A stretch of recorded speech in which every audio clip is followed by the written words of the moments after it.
Add excitement to your holidays with Ohio Lottery Holiday Scratch-Offs, including $1 holiday cash and $5 holiday lucky times 10, or Holiday Bonus Millions with a 200 times multiplier and a $2 million top prize. Plus, enjoy second chance drawings where you can win 10 times, 100 times, or 1,000 times the price of your ticket. Scratch-offs make the perfect gift, and best of all, there's no wrapping required. Lottery players are subject to Ohio laws and commission regulations. Play responsibly. Welcome to Mind Love Premium, episode 72. Today's episode is all about asking the universe for help. The universe knows best, and it's not my job to know how.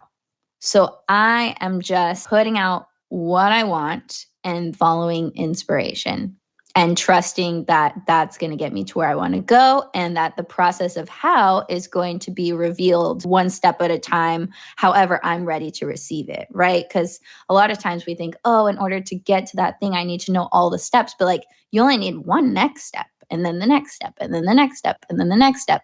So how I navigate that now is with that strong core belief and with a lot of faith. A lot of faith.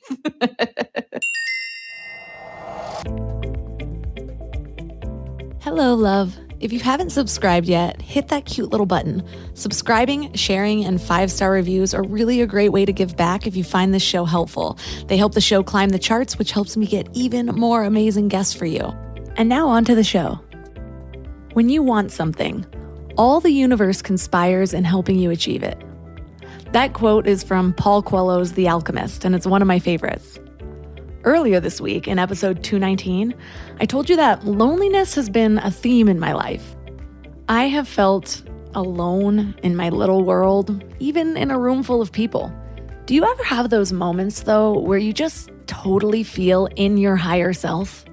For me, I just feel like I'm radiating with love. Sometimes it can even feel magical. In those moments, I don't feel alone. I feel like the whole universe is not just with me, but within me.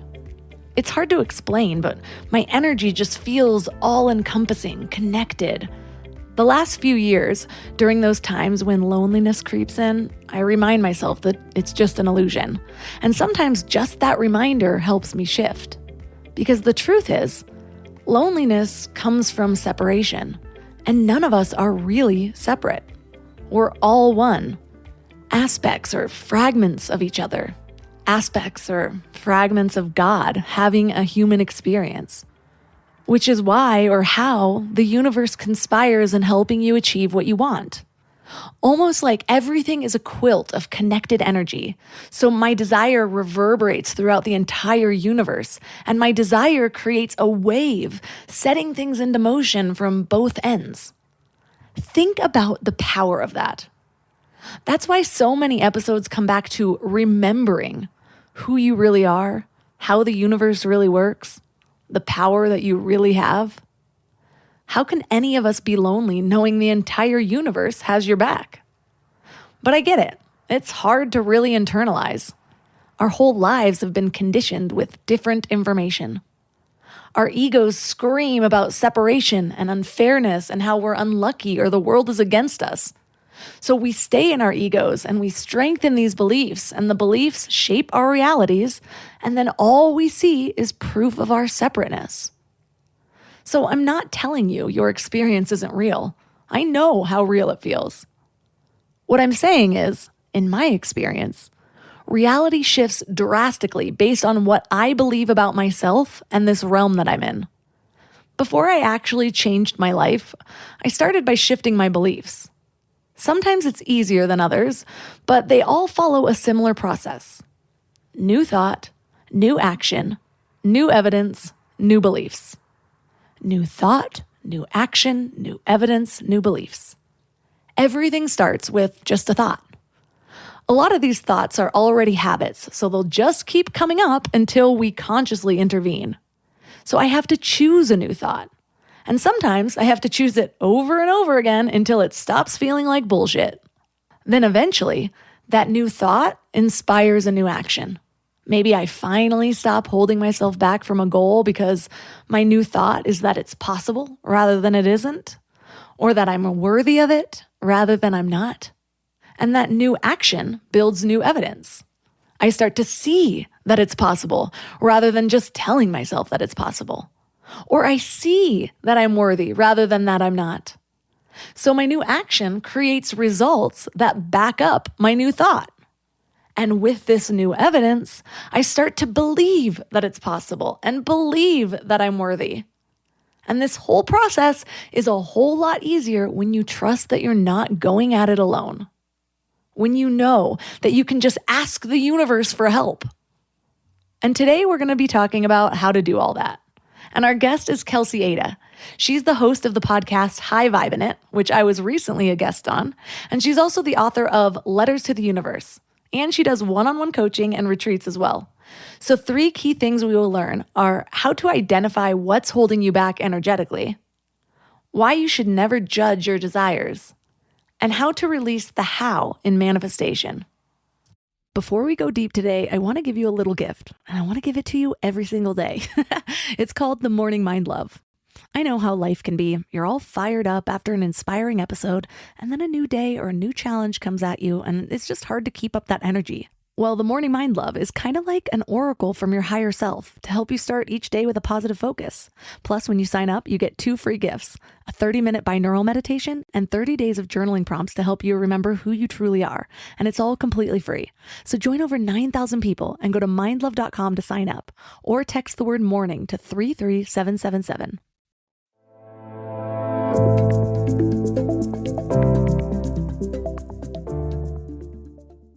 And now let's welcome Kelsey Aida to the show. Thanks. I'm so excited to be here. It's funny. I feel like you've already been on because I've been on your show and we're already best friends. So we are. I love you. You make me laugh. I love people who make me laugh. So give us a little background on you. Yeah. So my name is Kelsey Aida. Aida like the Italian opera. Fun fact. I am Italian, but the name, it actually comes from like my Mexican heritage origins. It's a name there too. It's also an Egyptian name. And I help people to own their power and win at life, especially via, well, these days I'm really into helping people through manifestation, energy blockages, loving themselves, healing their emotions, and just really, I guess I work a lot with energy, whether that's energy in someone's mind and their heart and their body and their emotions, to help them get to where they want to go and live a really intentional, purposeful life that is in alignment with their values and their preferences. Talk about manifestation. What does manifestation mean to you? Because for a lot of people out there, it's like this buzzword. They don't know if it's real.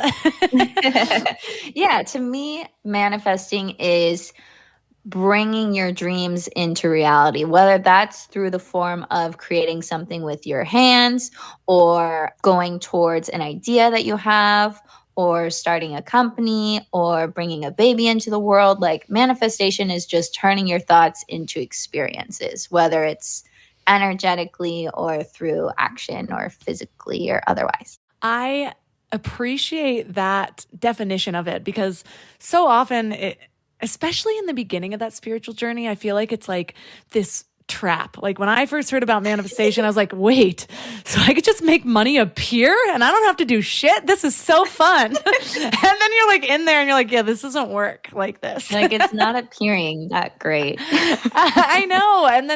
And I remember reading The Secret and being like, oh my gosh, this is such a great book. I watched the movie. And then after a while, I love the concepts in it, but then it also eventually made me feel disempowered because I wasn't getting all of the steps to it. I do appreciate that she wrote more books that kind of elaborated on that. But I remember talking to a family member who was getting all into it and they're like, no, I can just manifest that. And I was like, you're kind of doing things opposite because you're not meeting it with action. Yeah. I think there is a big trap of like, it's all energy. It's just going to show up at your doorstep. And I don't know if we said this on our podcast or if it was a different episode with some other guests, but they were like, yeah, unless it's pizza, it's probably not just going to show up at your door when you want it. Like usually there is some action, some co-creation involved because like, honestly, what fun would it be if you thought a thought and it just was there? Like if you were like, I want a milkshake and then it's there, like you would gain so much weight. Or if you were like, I want $1 billion and it just landed in your bank account, then what are you going to do with the rest of your life? Like you can't even spend that much money. So it's like, there's a reason why we're involved in the creation, because that part is actually fun, even though sometimes we like to think that it's really hard and it's not fun, it's a struggle and I just want it to happen already. Like you actually don't just want everything to just happen automatically. Otherwise, what would you spend your life doing? Yeah. That's how I view the law of attraction now. It used to be, it's still magical. There's still a lot of magic to it. It is still magic. Yeah. But it used to be this concept, like we're kind of talking about, where something would just appear and I'm like, why isn't this working for me? And every now and then it would. Maybe it was a coincidence. Maybe that's exactly how it was supposed to work. Everything's always exactly how it's supposed to work. So, but it was confusing because, like I said, I wasn't necessarily meeting it with the action. What I have learned over time was that a lot of that work, you know, the affirmations, the identifying, the removing the blocks, all of those things, you're changing your own energy to make you more willing to get up and go do that thing, to make you less likely to talk yourself out of it before it even happens. And then once you do start to shift your energy and it's kind of like focusing on gratitude. When you do that for a while, then you're not sitting there like, oh, my house isn't big enough. Oh, my husband does this. Oh, like all these things are wrong. You're training yourself to look at what is there, to look at the openings, to look at what's accessible, what opportunities are coming your way instead of rejecting them from the start. And I think that's where manifestation comes in, is we don't even realize that we're just sitting there rejecting these opportunities that are coming up with us because we're so focused on how it's not going to work. Yeah, I think that's a great point. And I'll add too that like the process of manifesting and being a deliberate co-creator of your life and making all these things happen energetically, action-wise, however you make it happen, it's a journey of becoming. And it's really a process of learning how to feel how you want to feel. Because ultimately, the only reason we want to manifest any experience is because we think it's going to give us a feeling. And I always call this the genuine desire. So let's say if you want to manifest $1 million because you think that will make you feel X, Y, and Z, those X, Y, and Z emotions are your genuine desire. The $1 million is like cool bonus, like that's a fun way to feel those feelings. But like what you're really after is X, Y, Z, the feelings that you think it's going to give you. So how can you start to bring those feelings more into your life now, right? Everyone's like, how can you feel abundant before the money shows up? There's tons of ways that abundance is all around that has nothing to do with money, but you're still going to feel the same warmth. You're still going to feel the same safety. You're still going to feel the same connection to the world around you that you would, let's say, maybe from that money, if that's even going to give you that feeling, which you're not going to know until you get it, right? So it's all about the journey of becoming the person who can receive and be in and have that lifestyle that you're asking for, whatever the creation is. And it's about learning how to master your emotions and feel things on purpose and be more intentional with your moment-to-moment experience, because that's going to help you line up with what you want energetically, because like energy attracts like energy. That's the whole thing of the law of attraction. And also, then your manifestations are just a bonus of like, oh, cool, now this thing showed up, but I'm already feeling how I wanted to feel. I thought I needed that thing to feel a certain way, but when you get really masterful at it, you don't need those things to feel how you want to feel. You just skip straight to the feeling, and then the things come after as a bonus. A lot of times when I ask for what I want, and say I was given that immediately, it's like when people win the lottery and then they're just as unhappy or sometimes more unhappy, and then they end up losing it all, whatever it is. It's like you weren't ready for that. You thought this thing was going to fix your problem, but that's not what was actually going to fix your problem. Doing this work is the process of discovering what that thing is. And we think that we know it from our small little ego selves, but a lot of times we have no idea. I'm reminded of Ford's quote, like if I had asked the people what they wanted, they would have asked for a faster horse. Right. They don't know. It's like I always say the universe knows best, right? Like be open to what you think that you want, but like also there could be something better. Like for example, people are always trying to manifest being with a specific person. Like, oh, I want to manifest being married to this person. And it's like, okay, first of all, that person might already be married to someone else, or they're not available for you, or that's not even your best person. Like the universe has access to billions of people. Why are you making it that it has to be this one specific person? Like figure out what the qualities that you like about that person, how they make you feel, and get excited about that, not them, you know? So I'm always saying stay open because the universe knows best, because truly your life, the universe, God, the powers that be are so much more resourced than we are from our small ego mind, human perspective, right? And the universe knows the quickest, fastest, most efficient way to get you to where you want to go. And if you insist that it has to be a certain way, a certain person, a certain amount of money, a certain job, you are just making it slower, honestly. Yeah, it's like those details and even the how it's going to happen. It's like, no, just Yes. focus on the how. the being, and then just see what comes to you. Be open to receiving so that when it does come, you see that it's come. Because that's another problem is like a lot of times the things come and we're so busy in what we thought it was supposed to look like that we don't see it and we miss the whole opportunity. I'm wondering, I love how you differentiated between asking for what you want versus asking for how you want to feel, because that does open us up and it brings so much more clarity. I'm wondering, how do you identify what you want when it comes to something more practical, like possibly a business goal? Do you do the same thing where you're like, this is how I want to feel in my business? And you're like, I don't know what, like, is there steps to take? Do you have two different versions of that?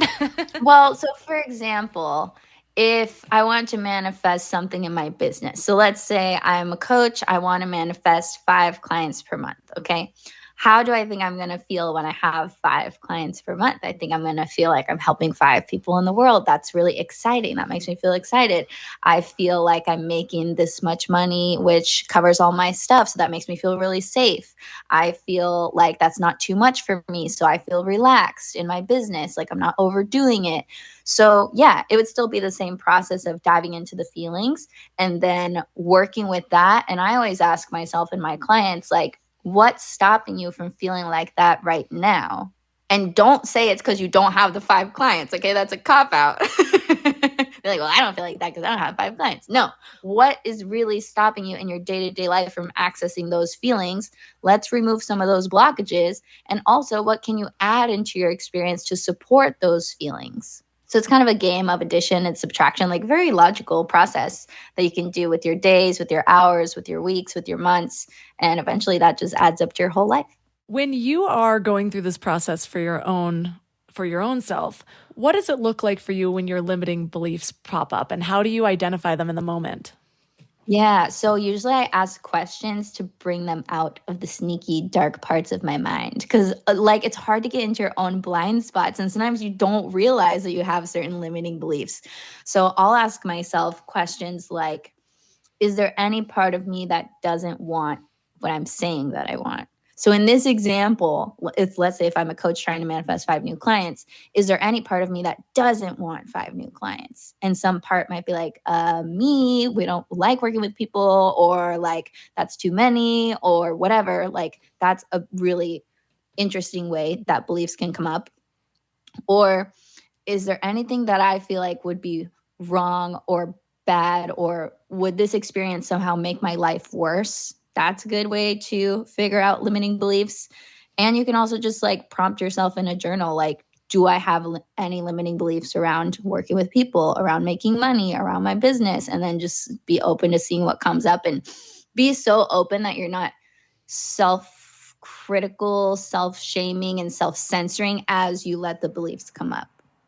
What was your biggest limiting belief that came up that like is the one that you recall where you're like, oh my God, that one cracked me wide open, and when I identified that, things were different? Yeah. I've had a lot. Obviously, I'm a person. I have very many limiting beliefs like everybody, but I used to struggle a lot in my love life, and I had not so many, but I had a lot of impactful back-to-back, quote unquote, like failed relationships or tough situations or heartbreak. And that really led me to form a belief of like, I'm too much. It's impossible for me to get my needs met. I'll never be happy in a relationship. A lot of detrimental stories. And I was just making everything that happened to me, I was making it mean that. That was the meaning that I was assigning to it. That wasn't necessarily the truth of the situation or my life. I was just making it mean like, I'm never going to be happy. I'm never going to be able to get my needs met. And that was something that was hard to work through, because when you only have evidence to support your limiting belief, you're like, how can I open myself up to believing anything else when this is all I've experienced? But that's usually where a coach or a guide or a shaman or a mentor or someone can come in handy to remind you that like there are possibilities outside of your beliefs. And when you can just open yourself to the possibility and be like, hey, universe, hey, life, hey, brain, I want to notice what would support a new belief that I would rather have, which is, it is possible for me to get my needs met. It is possible for me to be happy in a relationship. Then I started looking at happy friends, happy couples, people who were getting their needs met, and be like, well, if they can do it, then why can't I do it? They're just a person. I'm just a person. Like, I have to be open to this possibility that could be me, that could work out for me. So that's one example. Or like, oh my gosh, I'm trying to think of like a really recent fresh one, because that's kind of like an older one, but it was really big for me. A more recent one, oh my gosh, it was about success and like whatever. This is a good one. So I realized that I had this belief that if I make too much money, I will be bored. If I make too much money, I'll just have all the money and I'll be bored. That belief. And I'll have nothing to do and nothing to create. And I'm just going to be so bored with all my money. And when I just even like wrote that down, I was like, this is the most ridiculous thing I've ever seen. And a lot of times just looking at it is enough for it to not be an issue for you anymore. Like when you can see the belief and realize that's ridiculous, it just drops itself. And then it's not a problem anymore. But sometimes there's a little more reworking that has to be done, like in the first example that I gave. But a lot of times just identifying it is the magic key. Right. I have noticed too that I see a belief completely different when it's out of my head and onto paper, or it doesn't even have to be on paper. I use the Otter app a lot, and I'll just like speak things and then it'll be transcribed. And I'm always like, I'm going to do something with these transcriptions, but I totally never do. Maybe in a museum one day when you're like famous for all your life's work, someone will be like, these were her Otter notes. Oh my gosh, you sound like my husband. I'm like, we were moving for like the 5th time, and I'm like, do we have to bring your 97 journals from when you were like 21? This one journal I peeked in, and it's literally only about every time you hooked up with a girl. Like, why do you want this? Like, who's going to reread this? It's like, well, one day I'll sell them on eBay when I make it really big. I'm like, no. I wouldn't even want Steve Jobs' journal of his like 21-year-old hookups. Like, that's epic. Yeah, so getting it outside of my head, I'm like, wait, that's been the belief that's been driving my behavior this whole time? Like, that's crazy. My big one that I've mentioned a bunch of times on this show, but it was big and I did not know that it was driving me, was I realized I had this belief that I was too ADD to finish anything. I didn't always hold that belief. I knew that I had been accused of having ADD a ton back in school, but I was also a high achiever, so I would hyper-focus on school. So it was never like this belief that ADD was a detriment until I got into college, when I was also spiraling, self-sabotaging, and then I was like, I can't do anything. And then it was just this belief, and I did not finish anything until I uncovered that. And then the moment I did, that's when I launched my podcast, and everything's pretty much been different from then. But yes. Why do you think that is, where sometimes these beliefs we aren't even consciously aware of, and it just sort of instills inside of us and we don't even know? And what is it about just that awareness that can crack it open? Yeah, I think a lot of the beliefs start as coping mechanisms, and we just don't take the time to like monitor the expiration date of such coping mechanisms.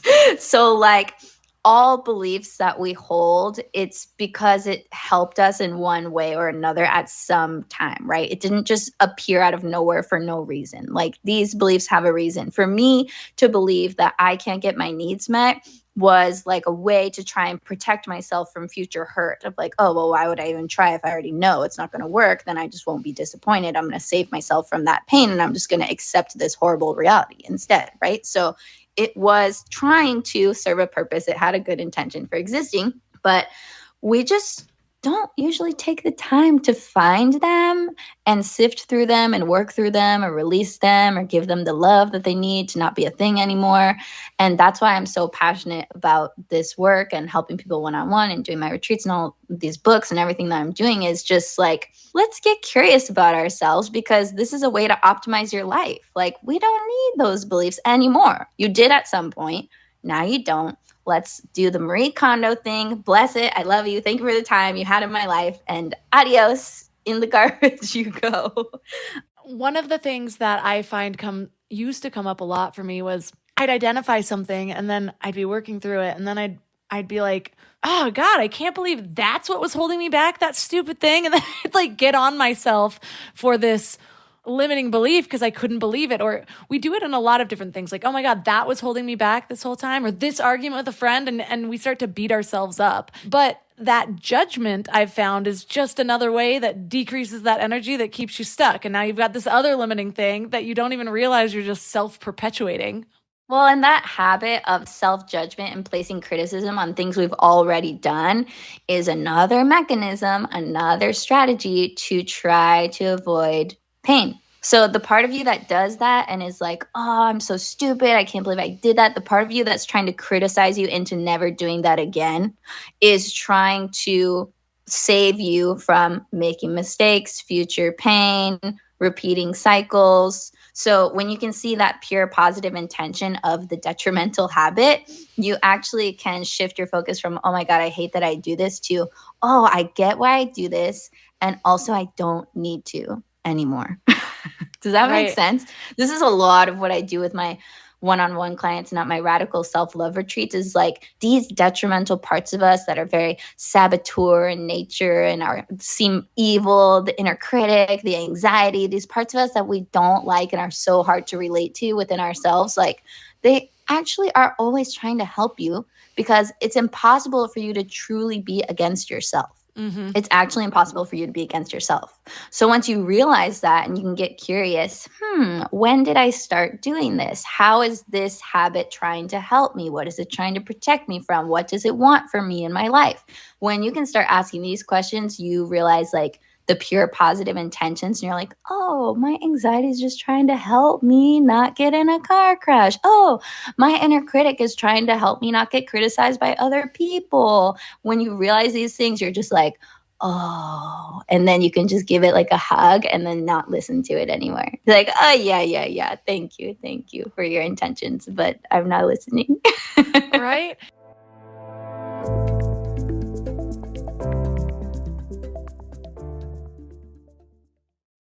Growing a business is a lot like personal growth. You need the right tools and the right support system. But finding those perfect team members, that can kind of feel like searching for a unicorn, which is why I'm excited about Indeed's approach. Instead of endless searching, they focus on matching. If you need to hire, you need Indeed. It's a matching and hiring platform with over 350 million global monthly visitors. And here's what makes it so special. Their technology actually learns what works for you. So the more you use it, the better it gets at finding people who align with your vision. Think of it as your hiring meditation app. It helps you cut through the noise and focus on what matters. You can schedule, screen, and message candidates all in one place. And it works. 93% of employers say Indeed delivers the highest quality matches compared to other job sites. And that's why more than 3.5 million businesses worldwide trust Indeed to help them hire great talent fast. And listeners of this show will get a $75 sponsored job credit to get your jobs more visibility at Indeed.com/mindlove. Just go to Indeed.com/mindlove right now and support the show by saying you heard about Indeed on this podcast. Indeed.com/mindlove. Terms and conditions apply. Need to hire? You need Indeed. I don't know why it took me so long to invest in good bedding. I resisted it for years, but something flipped in me about 3 years ago. And now I'm basically a pillow connoisseur. I've tried them all, and I get weirdly excited about good bedding. Because here's the thing, we spend a third of our lives in bed, and the quality of that time affects literally everything else, which is why I'm so excited to tell you about my latest obsession, Lagoon Sleep Pillows. What sets them apart is their matching system. You take a quick 2-minute quiz about your sleep style and your preferences, and then they match you with your perfect pillow. I was matched with their Otter pillow, and I am so impressed. Lately, I've just needed more support, and this seems to cradle me in all the right places. I'm also low-key obsessed with their travel pillow, which I use for way more than just travel. I actually hug it, use it as leg support, and of course, take it on trips with me. Well, the secret is in their adjustable fill. You can add or remove it to get that perfect alignment for your spine. A study even found that the right supportive pillow can improve sleep quality by 63%. And Lagoon lets you try their matched pillow for 100 nights risk-free. Free returns, no questions asked. Falling asleep has never been easier. I toss and turn less and just wake up feeling refreshed every morning. Go to lagoonsleep.com and take their awesome 2-minute sleep quiz to find your match. Use the code MIND for 15% off your first purchase.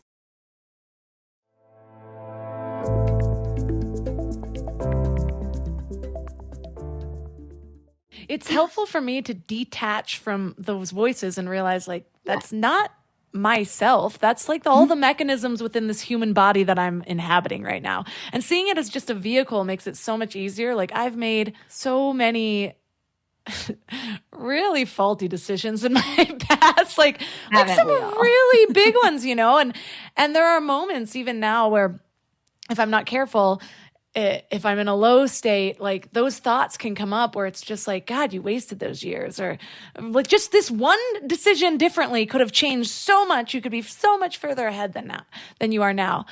But I remind myself that number one, this is just a vehicle. So whatever self I'm looking at, that's not me. That was the body that I was in with all of her like ego patterns and the suffering like that she was version. Yeah, that was identifying with. And I was in the process of removing the layers. And thank God that shit show of a life, that girl back there that was doing all that crazy stuff with as many patterns as she had and as many beliefs that she had and as many wrong decisions that she was making enough right decisions to get me to where I am and to get me on this path that led me to the person that I am today. And do I think the person that I am today is the person that I'm going to be tomorrow? Nope. Because I'm still in the process of that. Like for me, what I'm really focused on is disidentifying. Like I was just saying to someone earlier today that for so long I was rewriting my story because I had all these beliefs. I viewed my life in a certain way. And then I rewrote it to be empowering and to get me on this path. But now I'm on the path of like not identifying, like who am I without all the stories? What would that be? And how much would that open me up to a higher purpose like we were talking about earlier, where I think I'm going this way, but what if I let go of all of it? Where would I be then?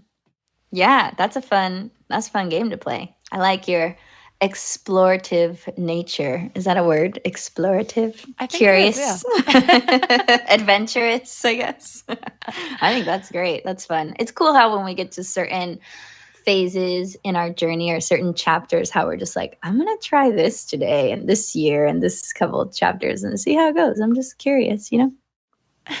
How do you work through the feelings of like, I need something else in order for this to happen, whether it's like more money or like another person on your team? How do you work through that just to get yourself in alignment with what's supposed to be? Yeah, well, I have built up the strong belief in my foundation now, and anyone can adopt this or not if you want to, that the universe knows best and it's not my job to know how. So I am just putting out what I want, and then I'm following inspiration and trusting that that's going to get me to where I want to go, and that the process of how is going to be revealed like one step at a time, however I'm ready to receive it, right? Because a lot of times we think, oh, in order to get to that thing, I need to know all the steps, but like you only need one next step, and then the next step, and then the next step, and then the next step. So I guess how I navigate that now is with that strong core belief and with a lot of faith. A lot of faith. Because it's hard to see how things are going to happen when you don't know. That's where the faith comes in. That's where the trust comes in. You got to flex those trust muscles. Oh my gosh. And I feel like in the last couple of years, I've been thrown back to the beginning, because when I was first learning this stuff, it was about my life. Like, really, it was only about my life. Everything else was going as it should. And then a couple of years ago, for a lot of us, everything flipped on its head to where we're like, well, can I even manifest for myself right now? Like, what's the world going to be like? Can I travel next month? Like, right. Like, am I going to be allowed to have children? What are they? What's going to be stripped from me? And right. So when you're feeling overwhelmed about like everything else, how do you bring back that empowerment? Because so often it feels like it relies on everything else to change in order for you to get to this place. Yeah. In order for me to go from overwhelm to empowerment, I process the overwhelm and I naturally come back to empowerment. Because I think when we're in those low vibrational states, those heavy emotions, those uncomfortable feelings, they are an invitation to be with ourselves in a really unconditionally present way so that those emotions can clear, heal, process themselves. And on the other side of that, which we don't give ourselves the time to do a lot of times, on the other side of that, you naturally bounce back up to a higher vibrational place where you can have more thoughts of optimism, hope, excitement. So it's really like a vibrational game of riding the wave and carrying the least amount of resistance possible. So for example, what I used to do was resist feeling overwhelmed, be mad that I was overwhelmed, not let myself feel overwhelmed, make it wrong that I was feeling overwhelmed. And then I was never able to process it or move past it because I was so busy resisting it the whole time. But now that I realize that resistance is not the way, it's really a hard efforting way to use your energy, especially for a long period of time. When I'm experiencing something uncomfortable, I make it okay to be uncomfortable. And honestly, because I'm practiced at this now, so in as little as a few minutes, I can breathe through it, watch the energy move through my body, and I'm back up like high vibing it, feeling great, feeling ready, feeling optimistic. And sometimes it takes a couple hours, sometimes it takes a day, sometimes I got to sleep it off. But it's really a practice of non-resistance, unconditional, like being with myself and my emotions unconditionally in a really like nurturing, holding space way. And then just naturally rising back up once that clears. One thing that was helpful for me that I felt like I needed to differentiate when I was learning to feel the feelings and to like actually let them pass through me, the pitfall of it was I wasn't focused as much on the feeling as I was adding to the story. And so there's a difference between sitting there and being like, okay, like say, I'm going to use an easy example. Say you've got broken up with, and you're sitting there and you're like, oh my God, I miss him so much. And I can't believe he broke up with me. And this is what our life could have been. And these are all the reasons. And I wonder who he's dating. Like if that's how you're feeling the feelings, like, I don't want to tell you that you're doing it wrong, but you're kind of doing it wrong. Yeah, I get what you're saying. In my coaching sessions and with myself, it's more about connecting to the physiological sensation of the emotion and not so much going down the rabbit hole of the story. If you want to have a self-indulgent moment and go down the rabbit hole of the story, fine, that's fine, but it might cause more suffering. So if you want to have less suffering and just be with the pain, like the isolated, uncomfortable sensation, that I find is much more manageable and much easier, because heartbreak could feel like you're laying there and you're just noticing how heavy your chest feels. You're noticing how closed your shoulders are. You're noticing that your heart feels like it dropped into your stomach. Like that's the actual emotion in your body. All the thoughts and all the stories and all the narratives are meanings that you're assigning to your life, to the situation, to the emotion. And some of the most detrimental meanings we assign when we're in pain are, I feel sad, and that means that I'm always going to feel sad. I got broken up with, and that means I'm not worthy. I'm heartbroken, and that means I'll never be happy, or I'll never find anyone, or I lost my opportunity. We assign really detrimental meanings. But when you can isolate the experience of your emotion to the motion of the energy in your body, watching and experiencing and holding space for that, it's much, much easier to process your feelings. Right. It's like you can always look at something through another lens. And I don't think it's sometimes difficult to realize depending on how I call the adding to the story ego masturbation. You're just stroking it until you pop off. And there's only so much that can come of that. But it's like, I'm reminded of, I used to have a friend that was like, it was the perfect friend to have at that time because it was such a highlight of how you can look at experiences in completely different ways. And I will give it to her. She was going through stuff at the time, and I was not. I was kind of on the other end of it. And we'd be in the same situation with the same people. And then we'd walk away, and I'd be like, man, I love those people. And she'd be like offended by them. She'd be like, oh my God, they were making fun of my boyfriend's accent. And I was like, what? Nobody makes fun of a British accent. Everyone loved his accent. That's why they were talking about it. Like, what do you mean? Like, that one guy almost fought my boyfriend. I was like, we were all there and none of us saw that. And so, but at that time, there were other things that I was blind to, just not those particular social situations. And so at that time, the beginning of spiritual journey where you're so easily able to point, and you're like, you need a different lens for this. Not seeing that the reason I was witnessing all of this was so I can see the lens of all these other things that were just in a little bit darker corners for me. So reminding myself of that when I'm like, oh my God, this is what's happening. Like, this is what's happening in the world. This is what's happening in the argument I just had in the kitchen or like with my mother, and then stopping. And I've been really diving back into Byron Katie lately and just being like, is that true? Sweet. I hear her little voice. Can you be absolutely certain? Sweetheart, is that really true? Can you absolutely know that that's true? And I'm like, no, but I want it to be true because it feels good because I'm stroking my ego right now. And it's like, we don't even realize it feels good. It actually feels terrible, but there's just this part of us that's just like, can't stop.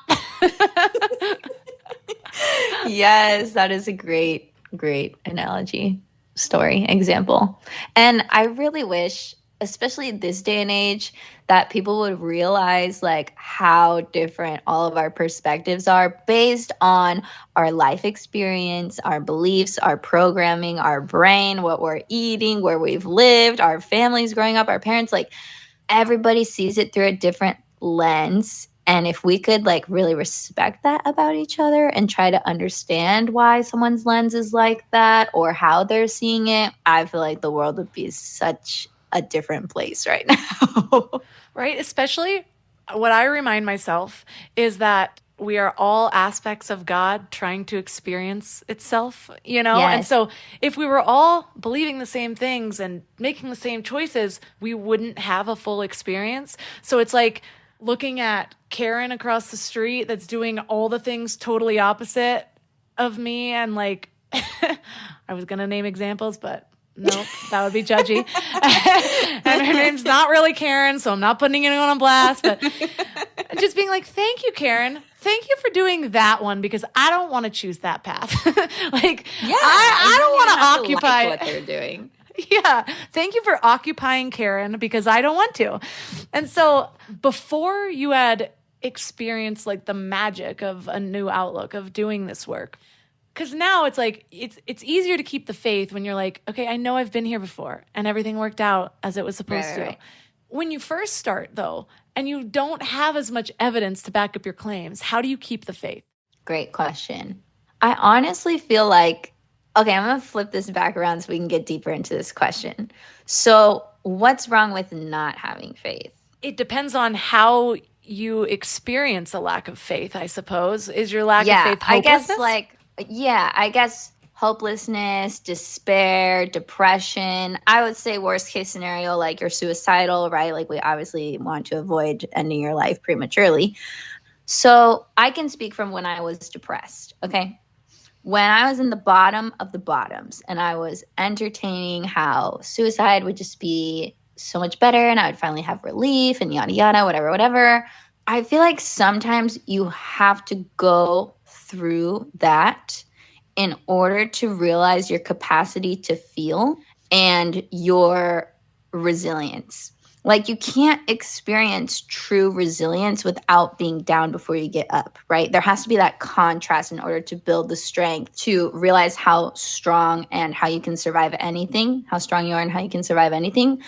So I think it's almost like an unfair expectation to assume that we can always have faith.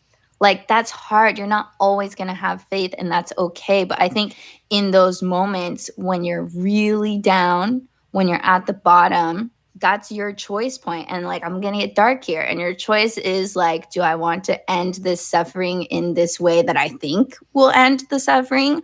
Or do I want to figure out a better way to live? Like, those are your two options. And I know for me personally, I want to figure out how to live first, or at least try first before I just give up on living, you know? So I would say it's okay if you don't always have the faith, because it will come through the hardship. And if you want to build the faith, you have to try it out first, I guess is the best answer. Like, how can you know if it's going to work out or not unless you give it time to see? You have to be curious, like, oh, I wonder if it's worth having faith. Let's try and see. I love that.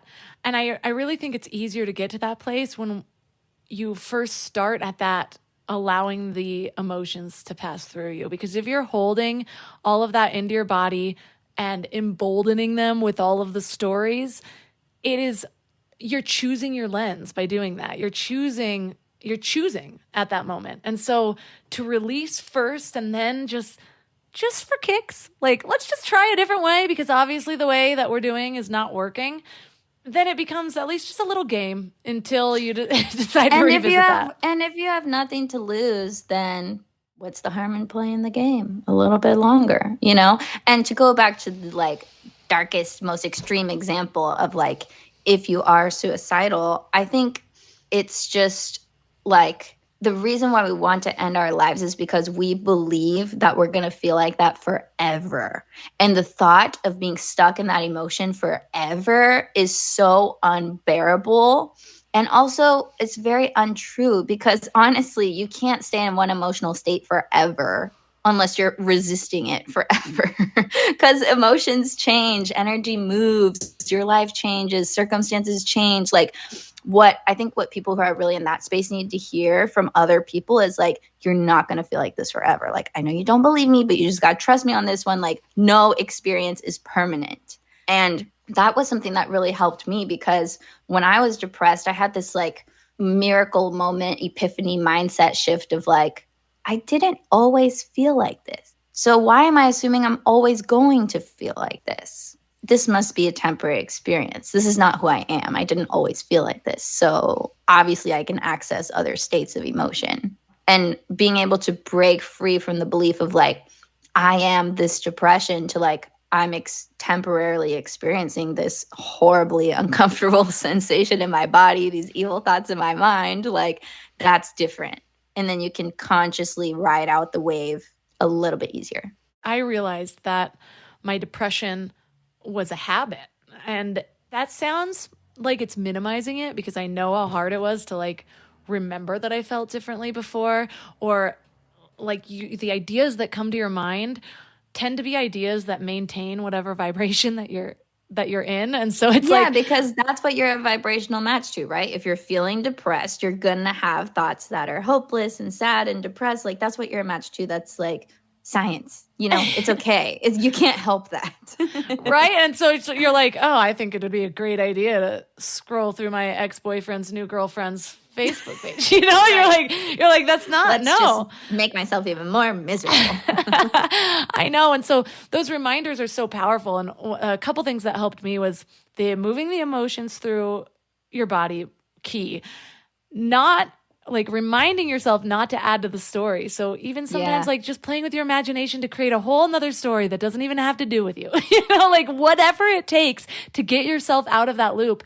And for me, that actually looks like movement. So I would do a little bit of yoga and just get myself out of that space before I try to have these thoughts. But one of the things I do now, because it's like choosing to put that life raft on the cruise ship before you cruise out, before you need it, I write down all of my, like I create power lists. And it's like, these are the things that I know make me feel better.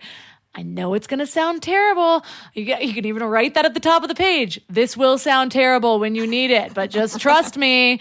And so it's like, okay, fine. I will pull some movement out of that. I will scream into a pillow. I will dance like everyone's watching. I dance better when people are watching, and whatever it is. So thank you so much for everything that you've brought to this, and just for giving such clear-cut ways to move through stale energies that might not be serving us so that we can actually consciously create a life that we want. So for listeners that are like high vibing with you and want to learn how to work with you and what you're up to, where's the best place for them to connect? Yeah, so every way to connect with me is at KelseyAida.com, which I'm sure you'll link to in the show notes. And as far as like the manifesting piece, I just released a new book. Well, technically it's a manifestation journal called Letters to the Universe that I would really recommend diving into if you're resonating with the part of the conversation where we were talking about identifying how you want to feel, your genuine desires. Why don't I feel like that now? What am I willing to do to change my circumstances? Yada, yada. It's a very interactive process of conscious creation of your life. And there's like brainstorming questions in the book, in the journal, that help you sift through resistance and limiting beliefs. And a lot of the stuff we talked about is in there. So I would recommend that book for anyone who wanted to dive deeper into that information.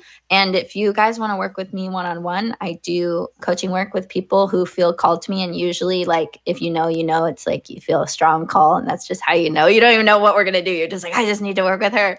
So that can all be found on my website. And also I'm hosting a retreat in October, a self-love retreat for women, where we do a lot of healing work, emotional processing, sharing our stories, just coming together as women for the common purpose of healing, elevating, manifesting, clearing, hang out in Mexico. So that's also a fun way to work with me, probably like the funnest way. And it comes with coaching, which is something cool about my retreats. So